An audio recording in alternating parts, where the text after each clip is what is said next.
Assalamualaikum warahmatullahi wabarakatuh. Perkenalkan, nama saya Dima Fiara Citra dengan NPM 246100127 dari Program Studi S1 Manajemen K3.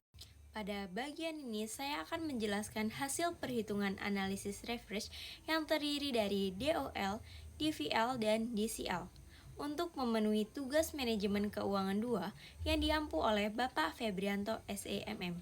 Pada soal ini diketahui bahwa perusahaan PT Rumah Sakit Harapan Makmur memiliki penjualan bersih sebesar 127 juta. Selain itu, diketahui biaya operasi variabel sebesar 15 juta, biaya operasi tetap sebesar 5 juta, dan tarif pajak sebesar 40%. Berdasarkan data tersebut, selanjutnya dilakukan perhitungan DOL, DVL, dan DCL. Selanjutnya masuk ke pembahasan.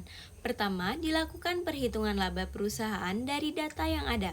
Penjualan besi sebesar 127 juta, biaya operasi variabel sebesar 15 juta, dan biaya operasi tetap sebesar 5 juta.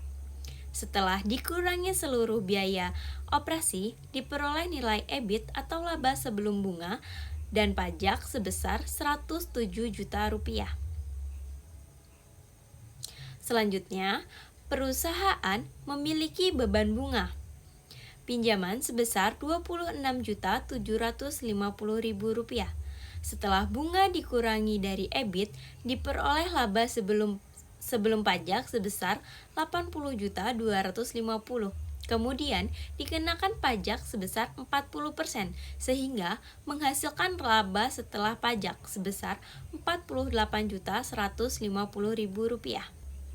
Setelah dikurangi dividen saham preferen sebesar Rp16.050.000, diperoleh laba yang tersedia dari pemegang saham biasa sebesar Rp32.100.000.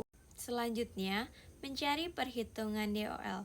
Untuk mencari DOL, yaitu penjualan dikurang biaya variabel, yaitu 127 juta dikurang 15 juta dibagi 107 juta, hasilnya 1,05. Berdasarkan hasil perhitungan, diperoleh nilai DOL sebesar 105, artinya setiap kenaikan penjualan sebesar 100% akan meningkatkan EBIT sebesar sekitar 1,05%. Selanjutnya, menghitung DVL. Nilai DVL diperoleh dari perbandingan EBIT terhadap EBIT setelah dikurangi beban bunga dari penyesuaian dividen saham preferen. Untuk mencari DVL, yaitu EBIT dibagi EBIT dikurang bunga pinjaman dikurang dividen saham dibagi 1 dikurang T, yaitu DVL sama dengan 107 juta dibagi 107 juta dikurang 26.750 dikurang 16.050 dibagi 1 dikurang 0,40, yaitu 0,6, hasilnya 1,00.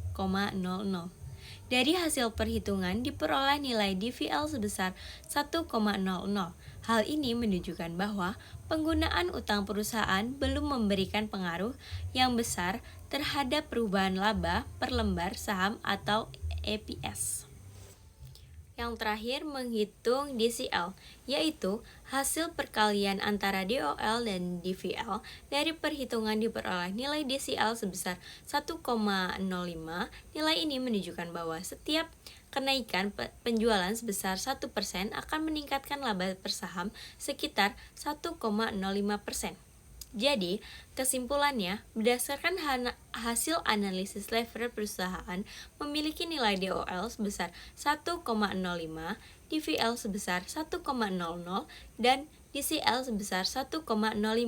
Hal ini menunjukkan bahwa perusahaan memiliki resiko operasi dan resiko keuangan yang relatif rendah. Perusahaan penjualan hanya memberikan dampak yang kecil terhadap laba perusahaan maupun laba per saham, sehingga kondisi keuangan perusahaan dapat dikatakan cukup stabil. Baik, itu saja yang bisa saya jelaskan. Terima kasih. Kurang lebihnya saya mohon maaf. Wassalamualaikum warahmatullahi wabarakatuh.